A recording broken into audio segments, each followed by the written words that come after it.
So magandang umaga sa inyo mga kaijubero.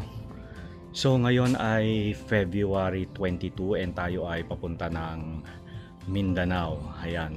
So mag-aalas 7 na ng umaga and so yung aking boarding time is around 9:30 ng umaga. So kailangan nandun na tayo ng bago mag 8 o'clock ng umaga, no?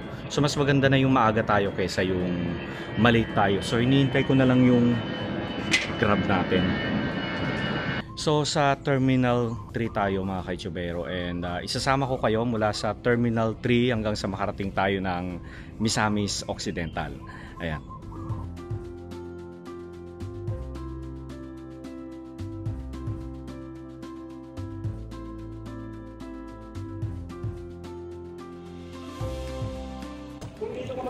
So nandito na tayo sa NAIA Terminal 3 and it's already 7:40.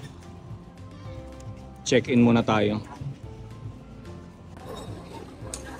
So bag drop na tayo.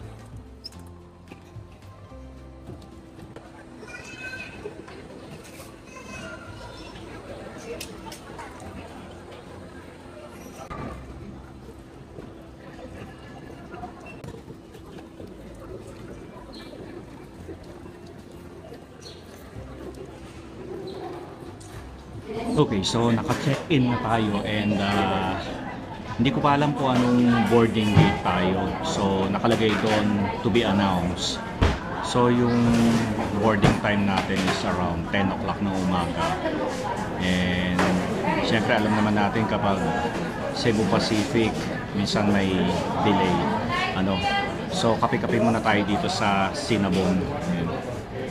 As usual, solo flight lang tayo parati. Ayan. Okay, so boarding na tayo.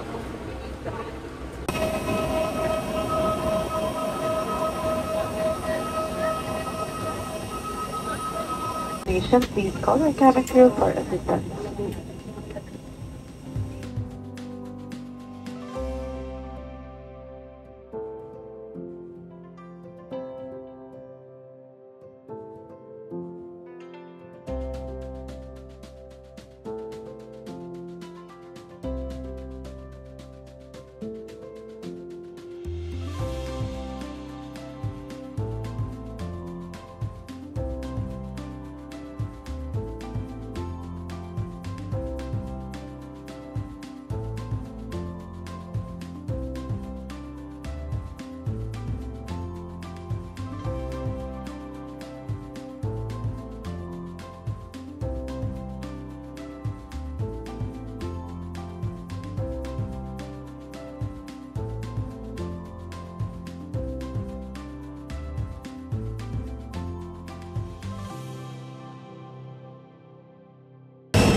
Okay, so we just arrived here at Misamis City, mga kaitsubero.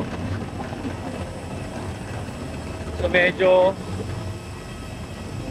hindi maganda yung panahon dito mo. Maambon, saka makulimlim. Ayan.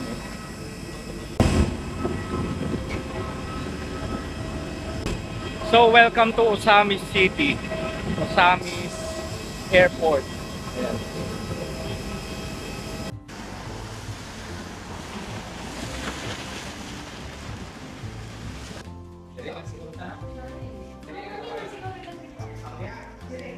So nandito nga tayo sa Sinakaban and alam niyo ba mga kaijubero, itong trip natin dito sa Misamis Occidental ay ito ay sponsored.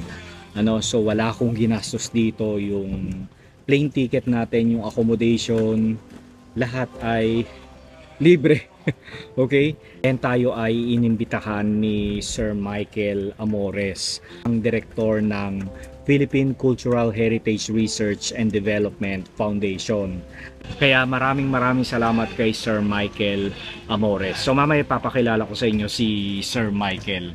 Ayan. So bali nandito tayo sa Overview Garden, Resort. Ayan o. Ayan si Sir Michael, pakilala ko sa inyo. So tignan nyo yung hinanda ni Sir Michael sa atin na pagkain. Parang pang fiesta. Ako lang naman mag-isa. I mean, apat lang naman kami. Ayan, so pakilala ko lang sa inyo si Sir Michael Amores. Hello sir. Salamat po sir sa pag-invite sa amin na makapunta Misamis Occidental. dito sa Mindanao. Your first time. Ayan. So sir, ano po yung bigyan mo nga kami ano yung ine-expect namin na mabibisita dito sa Misamis Occidental. Well, firstly, in a few minutes from now, we will be going to Jimenez, Misamis Occidental. The heritage town of Jimenez has been declared by the local government unit as a heritage town. At tapos, we are going to be there in one of the old house that is being opened right now by the Philippine Cultural Heritage Research and Development Foundation to the public. So it's actually a 3-story ancestral house that was built in 1914. Wow. Then we have converted the house into a heritage site. The first floor will be a heritage restaurant.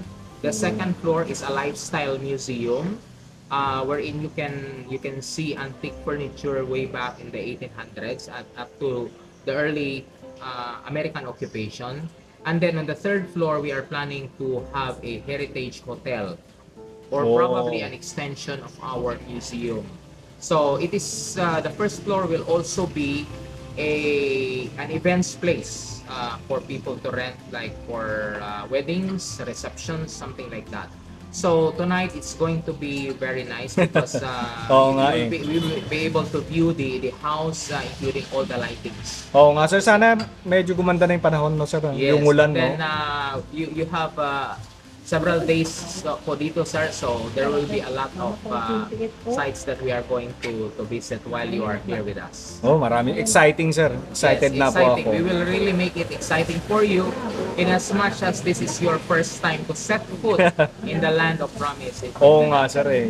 Yeah. Ayan. So you are very much welcome and enjoy the place while you are here with us. Ay, maraming salamat po Sir Michael. So sir, nandito nga tayo sa Overview Resort. So ito yung food natin. Ipakilala nyo nga sa amin yung mga food na nandito. Okay. So adobo. This is native adobo.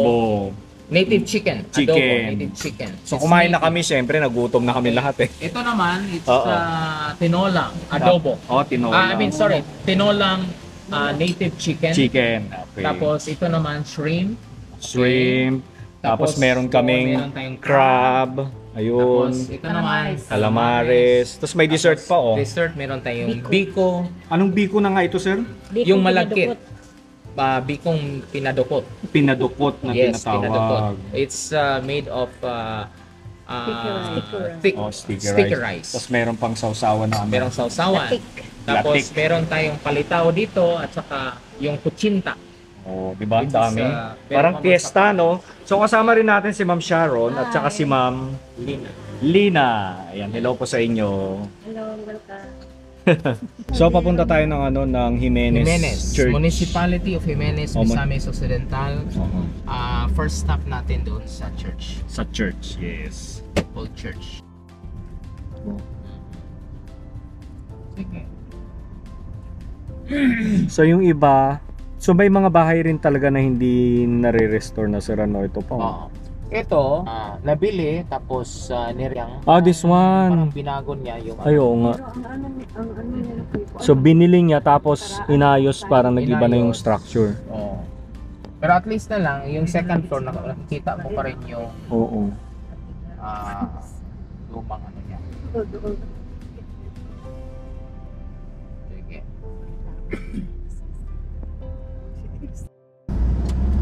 Hello. So nandito na tayo sa lumang simbahan Hello, sir. ng Jimenez, St. John the Baptist Heritage Church. Hello. Hello.